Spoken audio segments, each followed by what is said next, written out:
Dans les rues animées de Paris, au cœur du quartier du Marais, le petit dîner, le coin gourmand bourdonnait d'activité en cette fin d'après-midi pluvieuse.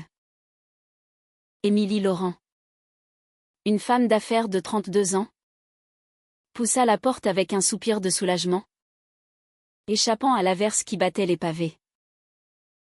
Elle était accompagnée de Sophie, sa compagne depuis 2 ans, une jeune femme de 28 ans au sourire éclatant qui travaillait comme graphiste freelance.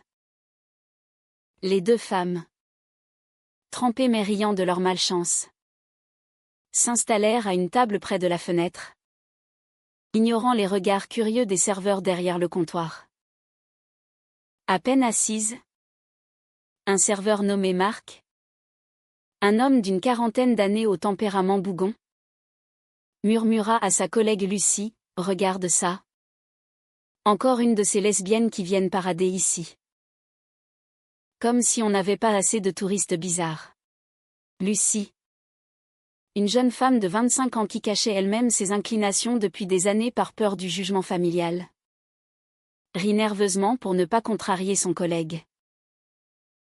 Mais au fond d'elle, ces mots la blessaient, ravivant des souvenirs douloureux de son adolescence où elle avait dû réprimer ses sentiments pour une camarade de classe. Émilie, avec son oreille fine affinée par des années de négociations en salle de réunion, capta des bribes de la conversation. Son visage se durcit, mais elle choisit de ne pas réagir immédiatement. Sophie, sentant la tension, posa une main apaisante sur la sienne. « Laisse tomber, chérie. On est là pour un café.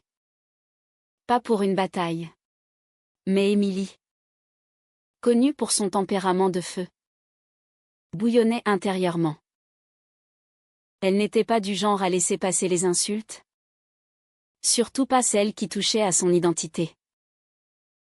En tant que directrice d'une entreprise de restauration en pleine expansion, elle avait l'habitude des préjugés, mais cela ne les rendait pas moins douloureux.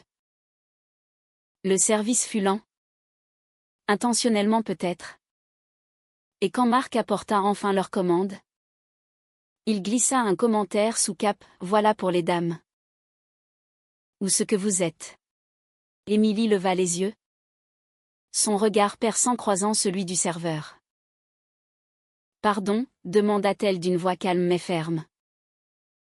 Marc haussa les épaules avec un sourire moqueur. « Rien, madame. » « Bon appétit. » Sophie serra les dents. Mais Émilie décida de transformer cette humiliation en opportunité.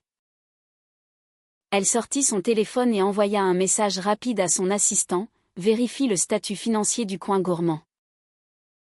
Je sens une acquisition potentielle. » De retour à son bureau ce soir-là, Émilie ne pouvait chasser l'incident de son esprit. Elle avait grandi dans une famille conservatrice de la banlieue parisienne, où son coming out à 20 ans avait provoqué un scandale. Son père, un homme d'affaires strict, l'avait renié pendant des mois, arguant que cela ruinerait la réputation familiale. Sa mère, plus compréhensive mais faible, avait pleuré en silence. Émilie avait dû se battre pour reconstruire sa vie, gravissant les échelons professionnels avec une détermination farouche. Sophie, issue d'une famille plus libérale, l'avait aidée à guérir ses blessures, mais les cicatrices restaient. Le lendemain matin, l'assistant d'Émilie confirma ses soupçons, le dîner était en difficulté financière, endetté jusqu'au cou à cause d'une mauvaise gestion par le propriétaire absent. Émilie vit rouge. Elle contacta son avocat et lança une offre d'achat anonyme. En quelques heures, les négociations étaient en cours. Elle imaginait déjà les visages des employés quand ils découvriraient la vérité. Mais au-delà de la vengeance, c'était une question de justice. Combien de personnes comme elle avaient-elles souffert en silence dans des endroits comme celui-ci? Lucie, de son côté, rentra chez elle ce soir-là avec un poids sur la poitrine. Elle vivait avec ses parents dans un appartement modeste à Belleville. Sa mère, une femme pieuse, ne cessait de la questionner sur ses relations amoureuses. Quand vas-tu nous présenter un gentil garçon? Ma fille. Lucie esquivait, terrifiée à l'idée de révéler sa vérité. Elle avait eu une brève liaison avec une femme à l'université. Mais la peur l'avait poussée à y mettre fin. Maintenant, à 25 ans, elle se sentait piégée, travaillant dans un environnement toxique qui renforçait ses doutes. Marc, lui, était fier de ses blagues. Marié avec 2 enfants, il incarnait l'homme moyen français, imprégné de stéréotypes qu'il n'avait jamais remis en question.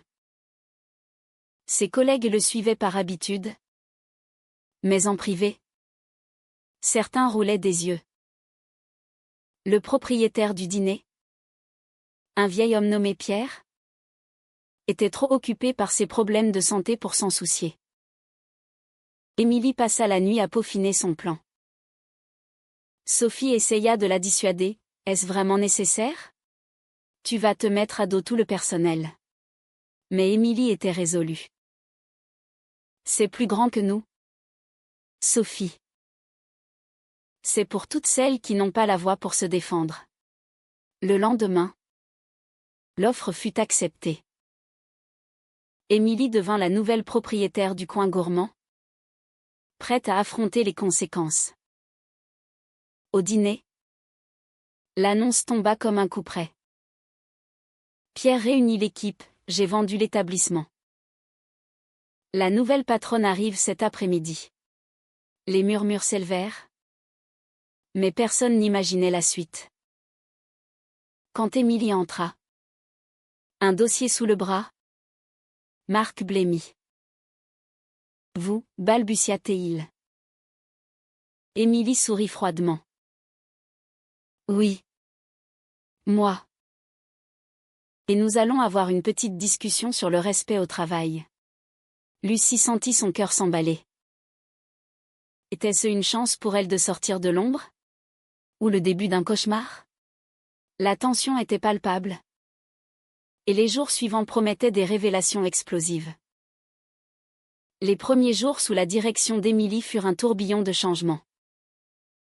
Elle imposa des réunions quotidiennes pour discuter des protocoles de service, insistant sur l'inclusivité et le respect des clients, quel que soit leur genre ou orientation. Marc, encore sous le choc, rongeait son frein. C'est ridicule, marmonna-t-il à un collègue. On ne peut plus rien dire sans offenser quelqu'un. Mais Émilie l'entendit et le convoqua dans son nouveau bureau. Une petite pièce à l'arrière qu'elle avait réaménagée. Marc, vos commentaires d'hier étaient inacceptables, dit-elle d'une voix ferme. Je ne tolérerai pas de discrimination ici. Marc, rouge de colère, répliqua, c'était une blague. Vous exagérez. Émilie secoua la tête. Une blague qui blesse n'est pas une blague. Pensez à vos enfants. Voudriez-vous qu'ils soient traités ainsi? Marc sortit furieux. Mais les mots d'Émilie le hantèrent. À la maison, sa femme, une infirmière ouverte d'esprit, l'interrogea sur son humeur. Peut-être qu'elle a raison, admit-il à contre-cœur. Pour la première fois, il questionna ses préjugés, hérités de son éducation machiste. Lucie, observatrice silencieuse, admirait secrètement Émilie. Lors d'une pause, elle osa s'approcher. Madame Laurent, je suis désolée pour ce qui s'est passé. Émilie la regarda avec douceur. Appelle-moi Émilie. Et ce n'était pas ta faute. Lucie baissa les yeux. Si. Un peu. J'ai ri pour ne pas me faire remarquer. Ce fut le début d'une connexion fragile. Lucie confia ses luttes intérieures. Et Émilie l'écouta, partageant ses propres expériences. J'ai perdu ma famille pendant un temps, avoua Émilie. Mais j'ai trouvé la force en étant authentique. Sophie, visitant le dîner régulièrement, remarqua les changements. Tu es en train de transformer cet endroit, dit-elle à Émilie un soir, alors qu'elles dînaient ensemble. Mais Sophie s'inquiétait, et si ça te consume? Tu as déjà tant à gérer avec l'entreprise. Émilie embrassa sa main. C'est pour nous. Pour notre futur. Pourtant, intérieurement, Émilie doutait. Était-ce de la vengeance ou de la justice? Les nuits blanches se multipliaient, hantées par des souvenirs de rejet. Au sein de l'équipe, les tensions montèrent. Une serveuse nommée Anna, homophobe assumée, complota avec Marc pour saboter les efforts d'Émilie. Ils répandirent des rumeurs sur sa vie privée, espérant la discréditer. Elle va ruiner le dîner avec ses idées progressistes, disait-il. Lucie, déchirée, refusa de participer. C'est mal, murmura-t-elle. Mais la pression était immense. Sa famille, apprenant les changements au travail, la questionna, cette nouvelle patronne. Elle est comme ça? Lucie nia. Mais le mensonge l'arrangeait. Émilie découvrit le complot par hasard, en entendant une conversation. Blessée, elle confronta l'équipe entière. Je pensais qu'on pouvait changer ensemble, dit-elle. La voix tremblante. Mais apparemment, certains préfèrent la haine. Anna quitta son poste sur le champ. Mais Marc resta, rongé par la culpabilité. Ce soir-là, il appela son père, un homme âgé aux vues traditionnelles, pour discuter. Papa, est-ce que j'ai tort? Demanda-t-il. La réponse fut ambiguë, renforçant ses doutes. Lucie, inspirée par Émilie, décida de faire un pas. Elle invita une amie d'université, Camille, à venir au dîner. Camille était ouvertement lesbienne, et leur interaction raviva des sentiments enfouis. Mais quand sa mère passa par hasard, voyant la scène, l'enfer se déchaîna. Qu'est-ce que ça veut dire? Hurla-t-elle plus tard à la maison. Lucie, en larmes, avoua enfin, maman. Je suis gay. Le silence qui suivit fut assourdissant. Son père, choqué, quitta la pièce. La famille était brisée, et Lucie se demanda si le prix en valait la peine. Émilie, apprenant l'incident, offrit son soutien. Tu n'es pas seule, dit-elle. Sophie, de son côté, affrontait ses propres démons. Sa carrière stagnait, et elle se sentait éclipsée par l'ambition d'Émilie. Parfois, j'ai l'impression d'être une ombre, confia-t-elle. Émilie promit de changer. Mais les fissures apparaissaient. Le dîner prospérait sous la nouvelle gestion, attirant une clientèle diverse. Pourtant, les conflits internes menaçaient tout. Marc, en pleine crise existentielle, envisagea de démissionner. Je ne sais plus qui je suis, admit-il à sa femme.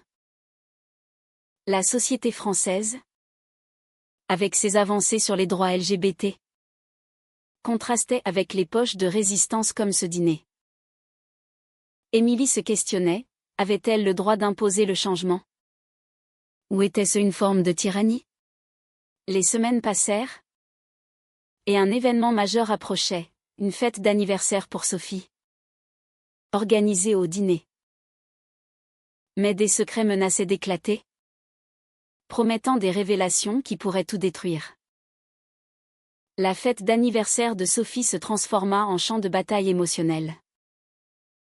Émilie avait décoré le dîner avec des ballons et des guirlandes, invitant amis et famille. Sophie, rayonnante, embrassa Émilie devant tous. Merci, mon amour. Mais Marc, servant les boissons, ne put s'empêcher un regard désapprobateur. Lucie, invitée personnellement, arriva avec Camille, officialisant leur rapprochement. C'est officiel, murmura-t-elle à Émilie, qui sourit fièrement. Pourtant, le drame frappa quand la mère de Lucie fit irruption, alertée par une rumeur. Lucie, qu'est-ce que tu fais ici avec elle, cria-t-elle, pointant Camille. La salle se tut. Lucie, tremblante, défendit son choix. Maman, c'est qui je suis. La mère, en larmes, partit en claquant la porte, laissant Lucie effondrée. Émilie la consola. Mais intérieurement, elle se sentait responsable. Avait-elle poussé Lucie trop vite? Sophie, voyant la scène, confronta Émilie plus tard. Ton zèle cause du mal. Regarde ce que tu as fait à Lucie.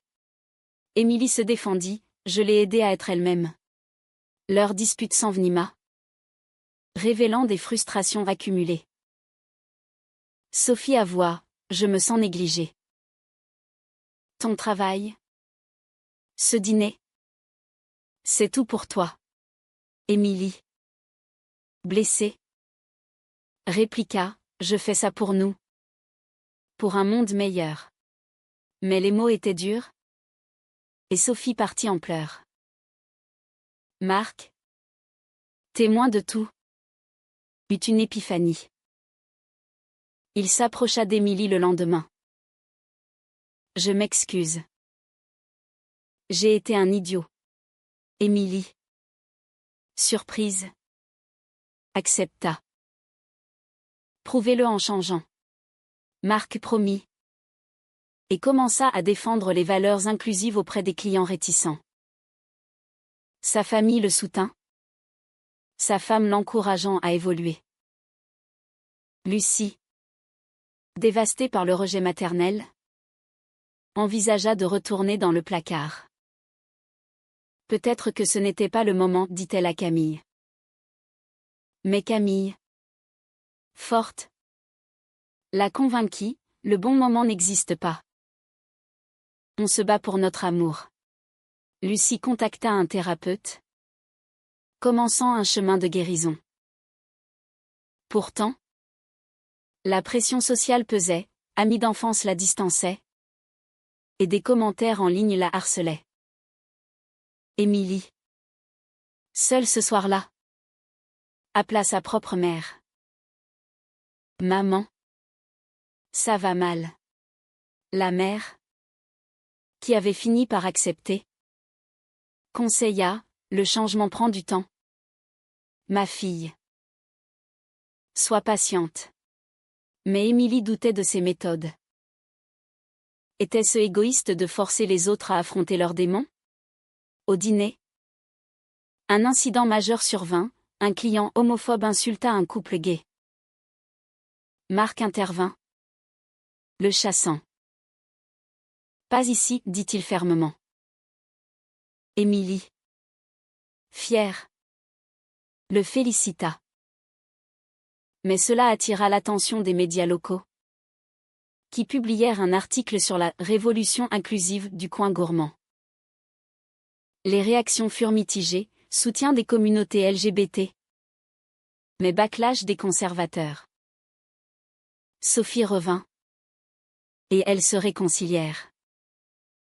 On traverse ça ensemble, promit Sophie. Pourtant, un secret émergea. Anna, l'ex-serveuse, contacta la presse pour diffamer Émilie, accusant de favoritisme. L'article parut, semant le doute parmi l'équipe. Lucie, loyale, défendit Émilie. C'est faux. Mais le mal était fait. Les ventes chutèrent temporairement. Et Émilie envisagea de vendre. Peut-être que je me suis trompée, confia-t-elle à Sophie. Marc, transformé, organisa une réunion. On soutient Émilie. Elle nous a ouvert les yeux. L'équipe, unie pour la première fois, affronta la crise. Lucie confronta sa mère, accepte-moi ou perds-moi. La mère, après réflexion, tendit une olive, donne-moi du temps. Les tensions culminèrent lors d'une manifestation locale pour les droits LGBT, où le dîner servit de point de ralliement. Émilie y parla, partageant son histoire. Sophie la soutint sur scène. Leur amour affiché. Mais un contre-manifestant lança des insultes, rappelant les dangers persistants. De retour au dîner, Émilie réfléchit au coup, amitié brisée, relations tendues, mais aussi des vies changées. Était-ce vaut la peine? La réponse viendrait bientôt, avec une trahison inattendue. La trahison vint de l'intérieur. Marc, sous pression de vieux amis conservateurs, divulgua accidentellement des détails confidentiels sur les finances du dîner à Anna, qui les utilisa pour un nouveau scandale. L'article accusa Émilie de malversation. C'est un mensonge, s'exclama Émilie, confrontant Marc. Celui-ci, honteux, avoua, je n'ai pas réfléchi. Je suis désolée. Émilie, dévastée, le licencia. La confiance est brisée. Sophie, furieuse, soutint Émilie. Tu as trop donné à ces gens. Mais Émilie se questionna, avait-elle été trop naïve? Lucie, loyale, resta, aidant à redresser la barre. On rebâtit, dit-elle. Sa relation avec Camille s'épanouit, malgré les obstacles familiaux. Sa mère, lentement, commença à dialoguer, assistant même à une thérapie familiale. Le scandale attira l'attention de la famille d'Émilie. Son père, qu'elle n'avait pas vu depuis des années, appela. J'ai lu les nouvelles. Besoin d'aide? Émilie, émue, accepta une rencontre. Au café. Il admit, j'ai eu tort de te rejeter. La société change. Et moi aussi. Les larmes coulèrent, marquant une réconciliation inattendue. Pourtant, les dommages étaient réels. Les clients boycottaient. Et Émilie dut licencier d'autres employés. C'est dur, confia-t-elle à Sophie. Mais nécessaire. Sophie, de son côté, trouva un nouveau job, regagnant confiance.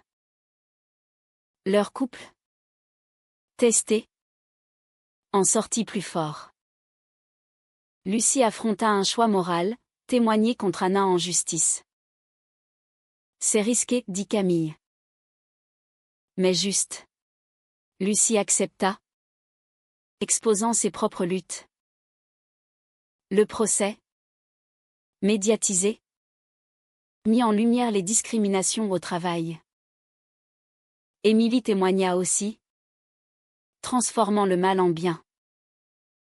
Marc, regrettant, chercha rédemption. Il contacta Émilie, « Je veux m'amender ». Elle refusa. Mais lui conseilla, « Change pour toi. Pas pour moi ».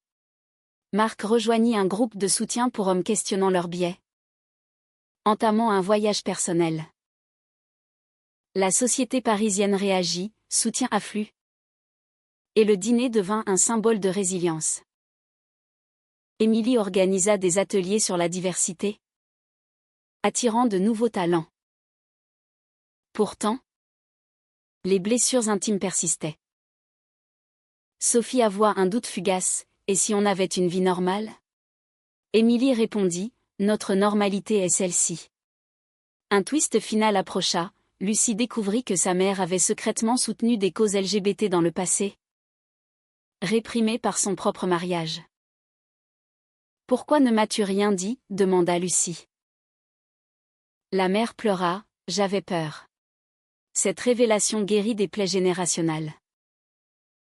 Émilie, réfléchissant, écrivit un journal, « Le prix du changement est élevé. Mais le silence coûte plus cher. » Le dîner prospéra. Mais à quel coût? Amis perdus, familles ébranlées, cœurs brisés. Alors que la poussière retombait, une nouvelle menace émergea, un investisseur rival proposa de racheter le dîner, promettant un retour aux valeurs traditionnelles. Émilie refusa. Mais la pression monta. Sophie la soutint, on combat. Lucie, maintenant out et fière, devint manager adjoint. Merci. Émilie, dit-elle. Leur amitié, forgée dans le feu, symbolisait l'espoir. Mais les choix passés hantaient, avait-on raison de forcer le changement? Ou fallait-il laisser le temps faire son œuvre? Les mois suivants furent une épreuve de feu. L'investisseur rival, un homme d'affaires conservateur nommé Gérard, lança une campagne de diffamation en ligne, accusant Émilie de propagande woke. Les trolls inondèrent les réseaux, et le dîner subit des vandalismes mineurs. Émilie, épuisée, envisagea de capituler. Peut-être qu'on arrête, dit-elle à Sophie une nuit d'insomnie. Sophie, résolue, répliqua, non. On a trop sacrifié. Elles organisèrent une contre-campagne, mobilisant la communauté LGBT parisienne. Des événements solidaires remplirent le dîner, transformant la crise en triomphe. Lucie, en première ligne, parla publiquement, « J'ai payé cher pour être moi-même. Mais ça en vaut la peine. » La famille de Lucie se réconcilia pleinement. Sa mère, embrassant Camille, dit « Bienvenue dans la famille. » Marc, de loin, suivit les nouvelles, regrettant son rôle. Il trouva un nouveau job dans un café inclusif, appliquant les leçons apprises. Émilie et son père renforcèrent leurs liens. Il investit même dans l'entreprise, symbolisant un pont entre générations. Pourtant, les motins haussés persistaient, avait-elle manipulé le destin pour sa vengeance personnelle? Les nuits, elle se tourmentait, pesant les dommages collatéraux. Sophie, enceinte via insémination, un projet longuement discuté, apporta une nouvelle joie. Notre enfant grandira dans un monde meilleur grâce à toi, dit-elle. Émilie, touchée, trouva la force de continuer. Le climax arriva lors d'une confrontation avec Gérard. Au dîner, il vint en personne. « Vendez-moi cet endroit » exigea-t-il. Émilie, entourée de son équipe, refusa. « Ici, on célèbre la diversité, pas la haine. » Gérard partit bredouille. Et la presse couvrit l'événement positivement. Le dîner devint un havre, inspirant d'autres établissements. Lucie et Camille se fiancèrent, marquant un happy end personnel. Émilie, réfléchissant, réalisa que les choix, même controversés, mènent à la croissance. Pourtant, les dommages étaient irréversibles pour certains. Anna, isolée, regrettait peut-être. Marc portait sa culpabilité. La société, en évolution, gardait des poches de résistance. Au final, Émilie s'assit avec Sophie, regardant le soleil se coucher sur Paris. « Avons-nous bien fait ?» demanda-t-elle. Sophie sourit. « Oui. Parce que l'amour triomphe. » Mais la question persiste, forcer le changement par la confrontation est-il moralement justifié? Ou le dialogue patient est-il la vraie voie?